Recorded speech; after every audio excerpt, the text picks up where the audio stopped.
students, today we are going to start linear equation chapter 7. So first of all we have to know what is linear equation. The standard form of linear equation is standard form. जो linear equation की standard form होती है वो ax plus b equals to 0. It is a linear equation in one variable. It is a linear equation in one variable. अब variable कौन है यहाँ पर? x. x यहाँ variable है.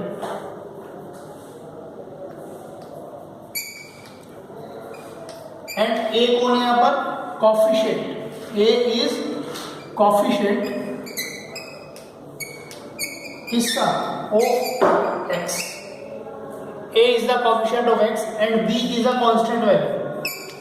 Constant means any numeric value. Constant means any numeric value like 1, 2, 3, 4, -5, -7, whatever. कुछ भी b की वैल्यू हो सकती है, न्यूमेरिक वैल्यू, उसी को ही हम कांस्टेंट वैल्यू बोलते हैं. Clear? a is the coefficient. a भी कोई न्यूमेरिक वैल्यू ही होती है. ठीक. अगर आप देखिए कोई भी लीनियर इक्वेशन होगी तो वो इसी फॉर्म की होगी.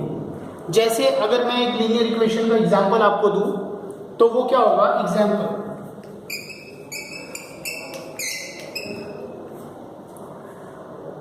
Example like 2x plus 7 equals to 0 like this. तो यहाँ पर अगर आप इस इक्वेशन की कंपैरिजन स्टैंडर्ड इक्वेशन के साथ करें तो x की प्लेस पर तो x ही है, लेकिन a के प्लेस पर कौन है? 2. तो a की वैल्यू यहाँ पर कितनी हुई? 2. एंड b के प्लेस पर कौन है यहाँ पर? c. बीच में प्लस है तो यहाँ पर भी प्लस है. ओके. तो ये लीनियर इक्वेशन है इन वन वेरिएबल. हो सकता है कि लीनियर इक्वेशन y की फॉर्म y वेरिएबल के साथ हो. मान लीजिए 3y प्लस 8 इक्वल टू 0. तो ये भी लीनियर इक्वेशन है 3y प्लस 8. आज यहाँ पर वेरिएबल कौन है? y. कहने का मतलब ये है कि किसी भी लीनियर इक्वेशन में सिर्फ एक ही वेरिएबल होगा. आपके यहाँ जो सिलेबस में है वो सिर्फ एक ही वेरिएबल है, उसमें सिंगल वेरिएबल. हालांकि इक्वेशंस 2 वेरिएबल्स में भी होती हैं, लेकिन यहाँ पर सिंगल वेरिएबल x है और यहाँ पर सिंगल वेरिएबल y है. तो इट डजेंट मैटर कि वेरिएबल कौन है, x, y, z, a, b, c, whatever, कुछ भी वेरिएबल हो सकता है. ठीक है. ये लीनियर इक्वेशन की स्टैंडर्ड फॉर्म है. तो नाउ अब बात करते हैं कि लीनियर इक्वेशन हमें कैसे पता चलेगा कि ये लीनियर इक्वेशन है. तो यहाँ पर देखिए बेटा जी, जो वेरिएबल है उसकी पावर कितनी है वो चेक करिए. लीनियर इक्वेशन में x यानी वेरिएबल की पावर देखिए, x की पावर कितनी है? 1. अगर यहाँ पर कुछ नहीं लिखा है तो मतलब पावर होती है 1. जिस इक्वेशन में वेरिएबल की मैक्सिमम पावर यानी उसकी डिग्री 1 हो उसे ही हम लीनियर इक्वेशन बोलते हैं. अगर हम ये लिख दें x² + 1 इक्वल्स टू 0, यहाँ पर आप देखिए कि x की पावर कितनी है? 2. तो यहाँ पर कोई और वेरिएबल है क्या? नहीं. x की पावर 2 है तो मतलब यही मैक्सिमम पावर है इसकी, और यही जो मैक्सिमम पावर होती है वो इसकी डिग्री होती है. मैक्सिमम पावर ही इक्वेशन में डिग्री होती है. तो यहाँ पर मैक्सिमम पावर है 2 मीन्स डिग्री इक्वल्स टू 2. तो it is quadratic equation. It is quadratic, not linear equation. Clear? तो लीनियर इक्वेशन में जो डिग्री होती है वो 1 होती है. डिग्री मतलब मैक्सिमम पावर. तो वेरिएबल की पावर की बात कर रहे हैं. ओके. आई होप आपको ये बात समझ में आई होगी. So now we will move in exercise 7.1. Please note it. In exercise 7.1 question number 1. Read question carefully. Which of the following are linear equations in one variables. उसने कुछ पार्ट्स आपको दिए हैं और उनमें से कह रहा है कि इनमें से कौन लीनियर इक्वेशन है इन वन वेरिएबल. ध्यान से देखना, linear equation in one variable बता रहे हैं. तो देखिए फर्स्ट जो है हमारा पार्ट, फर्स्ट पार्ट में 9x इक्वल्स टू 10 लिखा है. ठीक है. तो यहाँ पर वेरिएबल कितने हैं? सिर्फ एक वेरिएबल है, वो है x. इसके अलावा तो 9 और 10 कौन है? न्यूमेरिक वैल्यूज है.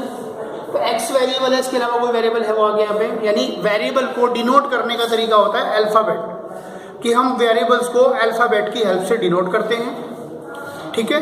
तो यहाँ पर सिंगल वेरिएबल है x और पावर यानी डिग्री कितनी है? यहाँ पर x की पावर कितनी है? 1. तो ये कौन हुआ? Linear equation. अब बात आती है कि सर ये तो 9x इक्वल्स टू 10 लिखा है, पर आपने कैसे बताया था हमें कि स्टैंडर्ड फॉर्म तो ऐसे होती है.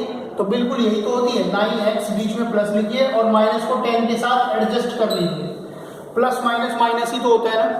तो आपको जो फॉर्म लिखवाई थी मैंने ax plus b equals to 0 बताई थी, स्टैंडर्ड फॉर्म होती है। आप कंपैरिजन कर लीजिए इस इक्वेशन के साथ इसका, x की प्लेस पर तो x ही है, a के प्लेस पे कौन है 9 एंड b के प्लेस पे कौन है -10 और बीच में प्लस। Is it okay? तो ये लीनियर इक्वेशन है किसमें, इन वन वेरिएबल। तो यहाँ पर हम क्या लिखेंगे, yes it is linear equation in one variable. Okay, now इसका अनदर पार्ट हम देखते हैं। अनदर पार्ट में हम थर्ड पार्ट ले रहे हैं। थर्ड पार्ट देखिए बेटा, इसमें क्या लिखा है, 2x plus 3y equals to 6। यहाँ पर चेक करें, x तो है साथ साथ y भी है। यहाँ पर कितने वेरिएबल्स आ रहे हैं, 2। तो ये लीनियर इक्वेशन तो है। कैसे पता, क्योंकि यहाँ पर वेरिएबल की डिग्री कितनी है 1, पावर चेक कर लें, x की पावर कितनी है 1, तो y की पावर भी 1। ये लीनियर इक्वेशन है इन 2 variables, linear equation in 2 variables. But वो किस में जानना चाहता है, लीनियर इक्वेशन इन 1 वेरिएबल। तो ये 1 वेरिएबल में लीनियर इक्वेशन है क्या, नहीं, ये 2 वेरिएबल्स में लीनियर इक्वेशन है। क्लियर? तो यहाँ पर आप क्या लिखेंगे, no it is not linear equation in 1 variable. Okay, ठीक है। Next question, see here part number 10, x/2 plus x/4 equals to 0। Sorry 0 नहीं, यहाँ पर 9 है। ठीक है, तो ये बताना है कि लीनियर इक्वेशन 1 वेरिएबल है या नहीं, तो बिल्कुल है। कितने वेरिएबल्स हैं यहाँ पर, सिर्फ सिंगल वेरिएबल है x। आपको इसे सॉल्व नहीं करना है, उसने सिंप्लीफिकेशन नहीं कहा है, ना सिंप्लीफाई करने के लिए बोलो, वो सिर्फ पूछ रहा है आपसे कि लीनियर इक्वेशन है या नहीं और 1 वेरिएबल। तो यहाँ पर सिर्फ x ही तो वेरिएबल है ना, इसके अलावा कुछ और तो नहीं। हालांकि 2 टर्म्स में, दोनों टर्म्स में क्या है, x ही वेरिएबल है। तो ये लीनियर इक्वेशन है, यहाँ पर आप लिखेंगे यस। इसे सॉल्व नहीं करना है आपको, जस्ट आपको इसे देखना है और देखकर बताना है कि लीनियर इक्वेशन है या नहीं। क्लियर?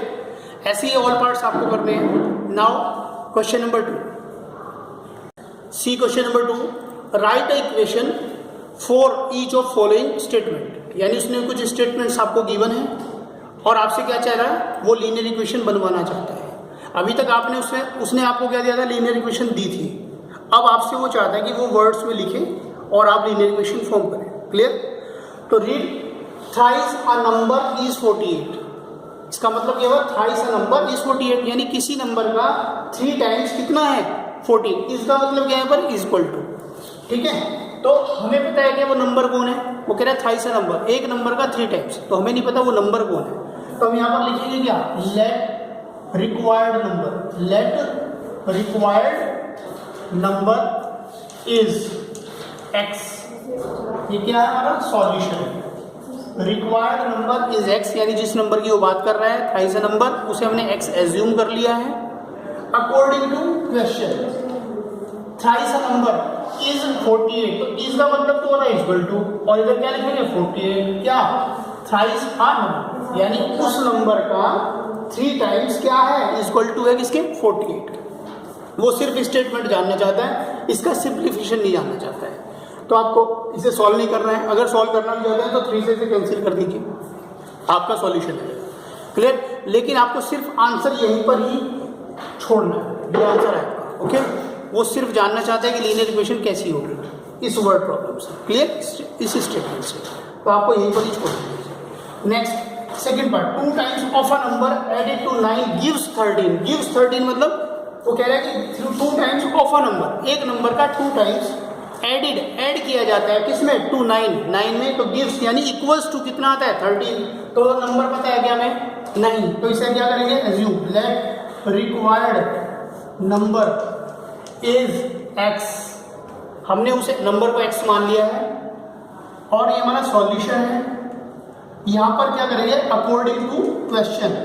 अकॉर्डिंग टू क्वेश्चन क्या, 2 टाइम्स ऑफ अ नंबर, यानी 2 टाइम्स ऑफ अ नंबर, इस नंबर का 2 टाइम्स इज एडेड टू 9, यानी इसके नंबर का 2 टाइम्स ऐड किया जाता है किसमें, 9 में। गिव्स मतलब रिजल्ट आता है, गिव्स मतलब जो रिजल्ट आता है।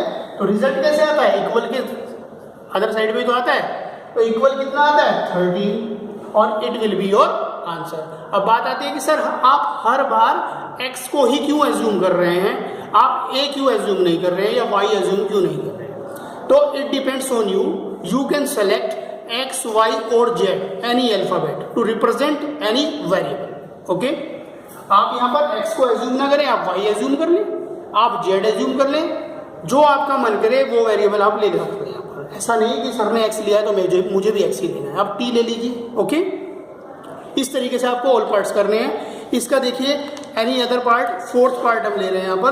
तो फोर्थ पार्ट में देखिए क्या लिखा है, ये पहले से नोट कर लीजिए आप लोग। Now see part number 4, twice a number, यानी एक नंबर का ट्वाइस सब्ट्रैक्ट किया जाता है फ्रॉम 18 से, गिव्स 0, गिव्स मतलब रिजल्ट 0 आता है। तो वो नंबर हमें पता ही नहीं जिसे हमें सब्ट्रैक्ट करना है, तो क्या करना पड़ेगा, उस नंबर को एज्यूम करना पड़ेगा। लेट रिक्वायर्ड नंबर इज, आज हम y लेकर चल रहे हैं बेटा, ठीक है। आप कहोगे कि सर बार बार x ले रहे हैं, y नहीं ले रहे हैं, तो y भी लिया है, ठीक है। हमने उस नंबर को y बोला है। अब अकॉर्डिंगली क्वेश्चन जाना है।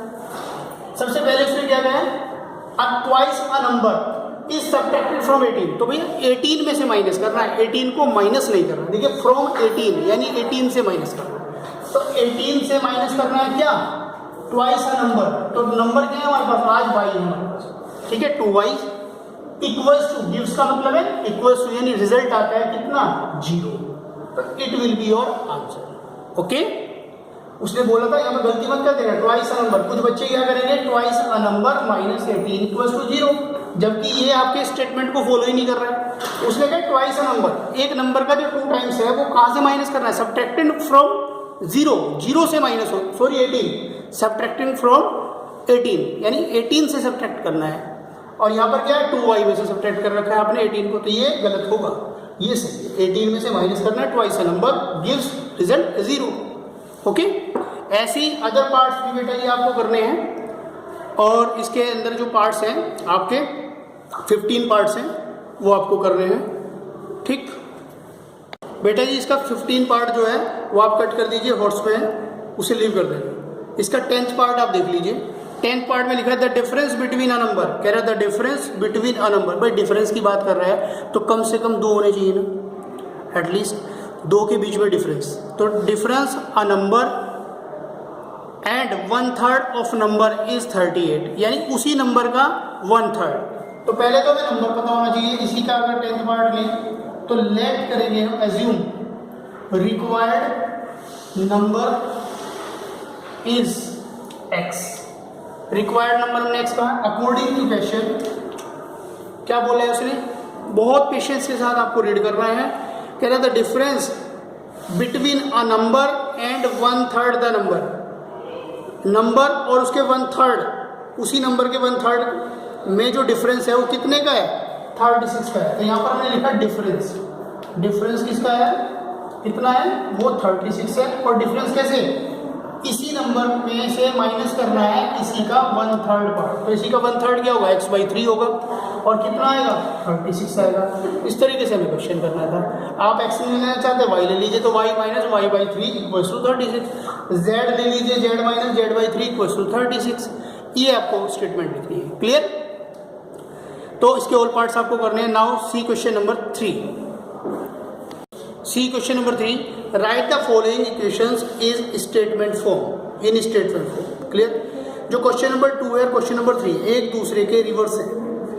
आपको क्वेश्चन नंबर 2 में स्टेटमेंट्स गिवन थे, आपसे क्या पूछ रहा था, उसे इक्वेशन फॉर्म करा रहा था आपसे। अब की बार उसने आपको इक्वेशन दी है और आपसे उसे स्टेटमेंट में फ्री फॉर्म में लिखवाना चाहता है, क्लियर। तो पहली जो फर्स्ट इक्वेशन है आपकी वो है p+4 = 15, p+4 = 15। तो इसे आप स्टेटमेंट फॉर्म में कैसे लिखेंगे, आप कैसे लिखेंगे, जैसे आपने प्रीवियस क्वेश्चन नंबर 2 किया है उसी का जस्ट अपोजिट है। आंसर आपका क्या होगा बेटा जी, a number is added to 4 gives 50। A number is added to 4 gives 15, ऐसे लिख दीजिए, ठीक है। या फिर अदर वर्ड्स में लिख सकते हैं, कोई भी बच्चा अलग वर्ड्स में भी लिख सकता है, ऐसा कुछ नहीं है, कंपलसरी है कि ऐसे लिखना है, ठीक है। या फिर 4 is added to a number is 15, इस तरीके से लिख सकते हैं। तो a number is added to 4 gives 15, statement form. अब आपको क्या करना है, अदर पार्ट्स, यानी कि अगर हम पार्ट ले लें फोर्थ पार्ट इसका ले रहे हैं, तो इसका फोर्थ पार्ट देखिए, उसमें क्या दिया मैंने, m बाई 5 इक्वल्स टू 3। तो कैसे लिखेंगे बेटा, अ number is divided by, a number is, number कौन है यहाँ पर, m, a number is divided by 5 is 3। एक नंबर को 5 से डिवाइड किया जाता है और वो कितना है, 3 है, इसका मतलब है। क्लियर। इसी तरीके से ही आपको अदर पार्ट्स भी करने हैं, ठीक है। तो यहाँ पर आपकी एक्सरसाइज 7.1 कंप्लीट हो जाती है। अपना वर्क आप टाइम से कंप्लीट करें, ठीक है। नेक्स्ट वीडियो में हम एक्सरसाइज 7.2 के साथ मिलेंगे, तो नोट कर सकते हैं आप। Thank you so much.